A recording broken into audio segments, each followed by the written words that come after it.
I'm Lauren Whitehurst. I'm a certified personal trainer and certified nutrition coach. Hi, I'm Sunny Lippincott. I'm a certified professional life coach and a certified brain health professional. And together we make Whole Life Vitality. We teach whole life vitality of the mind, body, and soul, bringing the physical, emotional, and spiritual together for whole life wellness.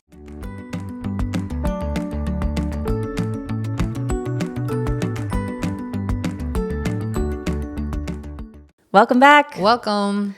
Okay, we are here to talk about Kelly Clarkson.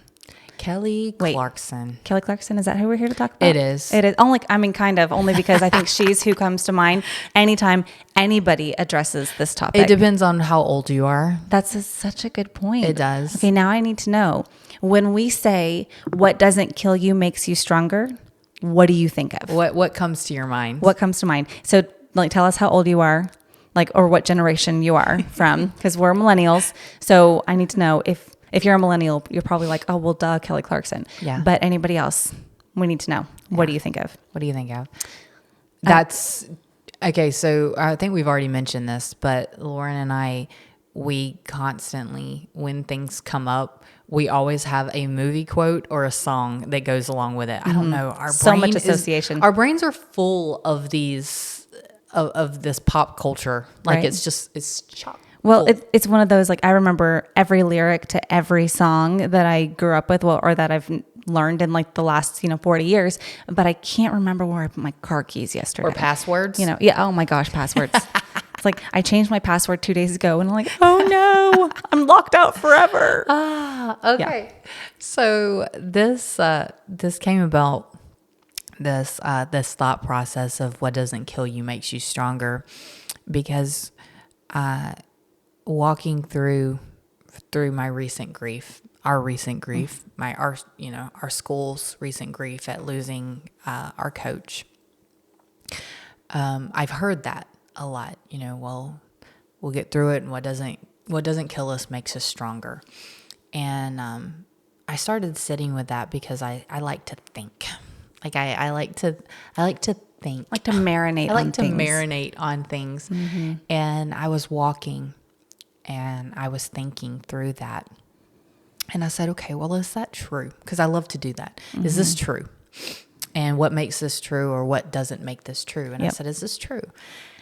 And what got me is that there has been times, even within my family, that people have not addressed the things that they've gone through. Yep. Tried to cover it up, or, tried to forget it, or tried to walk away from it, or tried to move on from it without experiencing it, without, learning through it, without facing it head on. Without doing the work. Ultimately. And what I've seen is that slowly it is killing them. Killing me softly? By little. Yeah, killing me softly. It is either making them sick physically, mentally. Yep. I've seen them where they've held excess weight, or where they've stopped sleeping, or where it's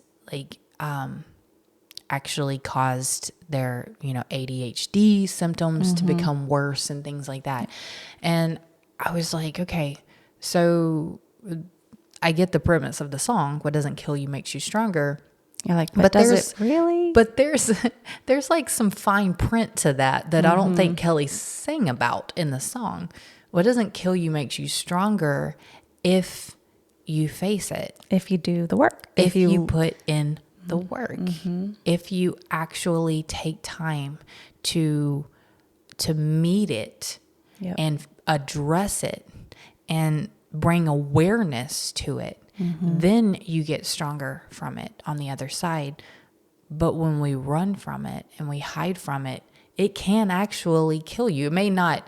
And I think we use the terminology. Lauren's like, well, yeah, it's not going to kill you immediately. It's not going to strike you dead. And I was like, well, we need to talk about that, because I don't think people understand that. But you'll be dead inside. It just slowly kills you. It slowly tears you down until you are a shell of the person that you once were. My older sister and we were both sexually abused as children, and we both handled it very different ways. Our coping mechanisms were very different.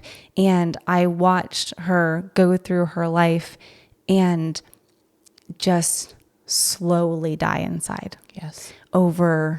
She passed away when she was 41. And for as long as I can remember, she was very happy as a young child. And then very quickly the abuse started happening. And so most of our lives together, I saw this broken person inside, and it just ate away at her. And there were a lot of things physically that she carried that were physical representations of the pain that she was dealing with inside.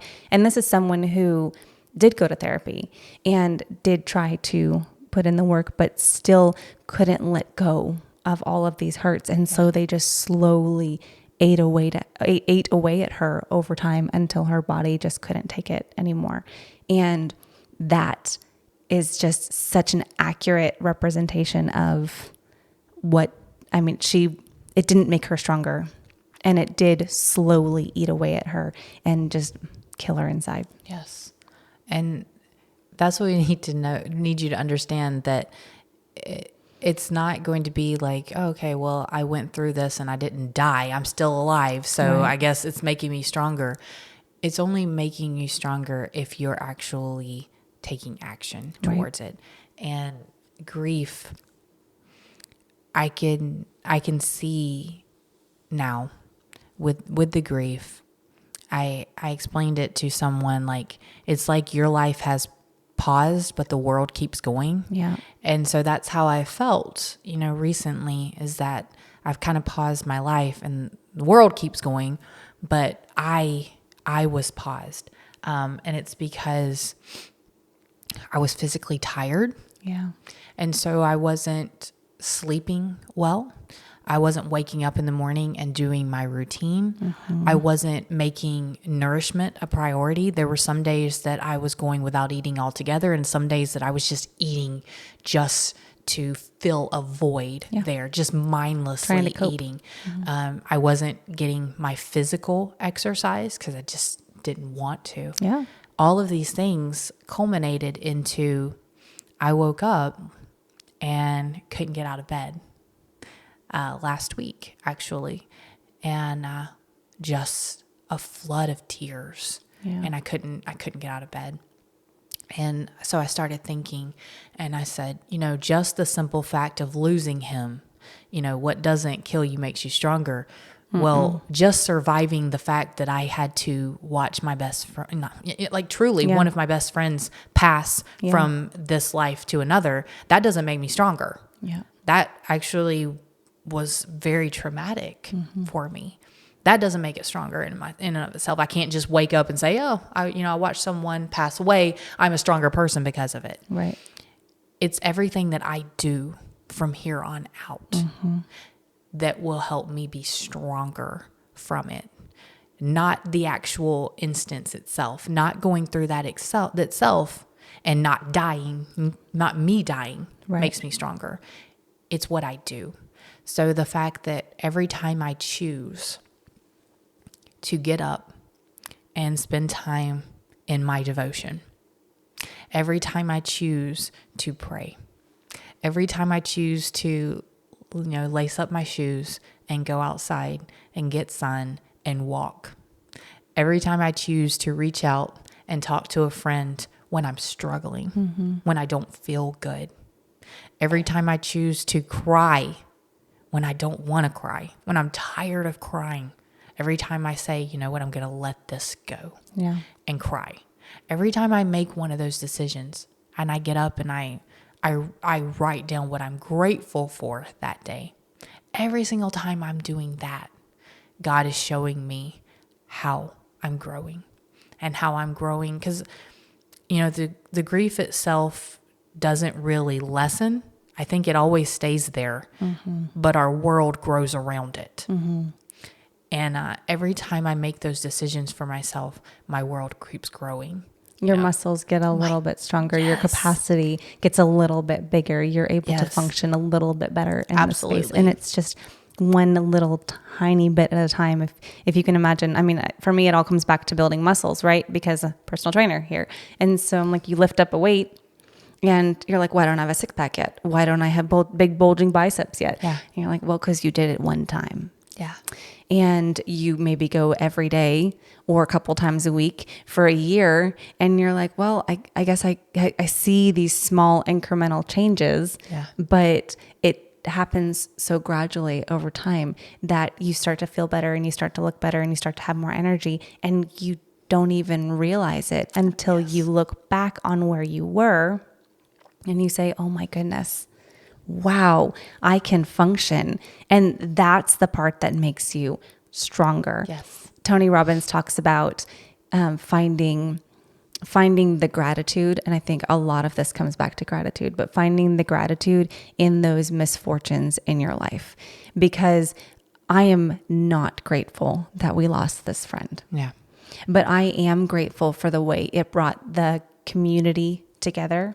I am grateful for the ways that it opened up people and allowed for conversations to happen that wouldn't have happened otherwise. Yeah. I am so grateful for the capacity to love that is expanding because of that, and for the space that is growing because of that. Yes. So much came out of this that we can be grateful for.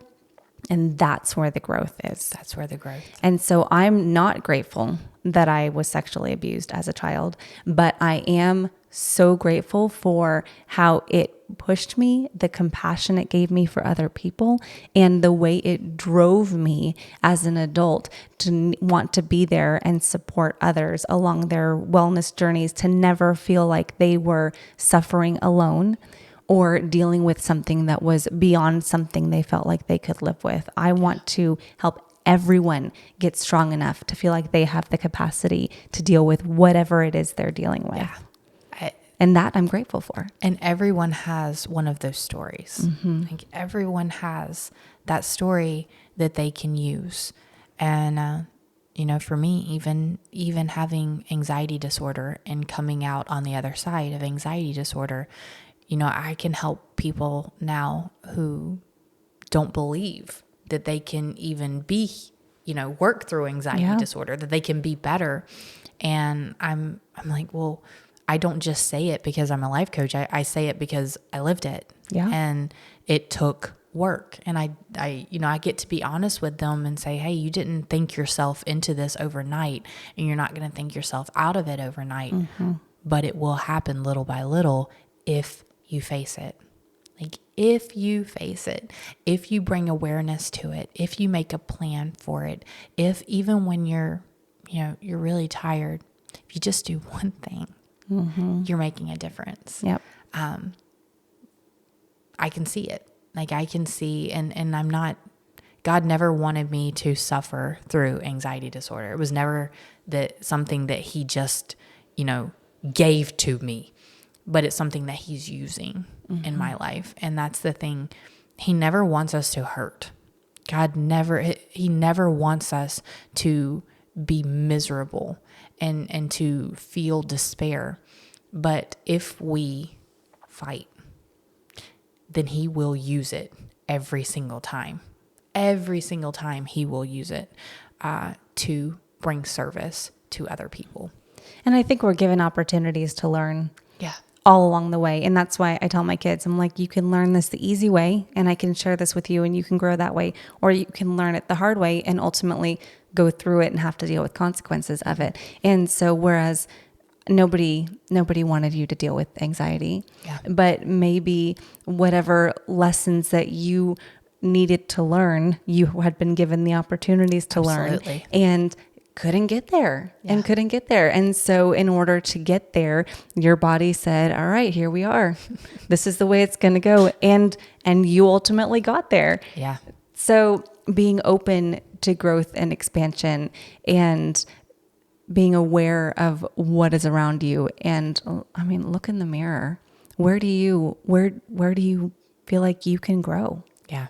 And these things will all help and connect the dots for other aspects in your life. Yep. Because had I not been through anxiety disorder and had, you not been through, everything that you've been through, you wouldn't have the tools to succeed now. And I think through, if I didn't know the power of a morning routine and the power of gratitude and the power of physical movement and the power of sunshine and the power of prayer and the power of reading my Bible, if I didn't know all of those things because of what I went through with anxiety and with, counseling and with my eating disorder, I don't know that I would survive saying goodbye to my friend. Yep.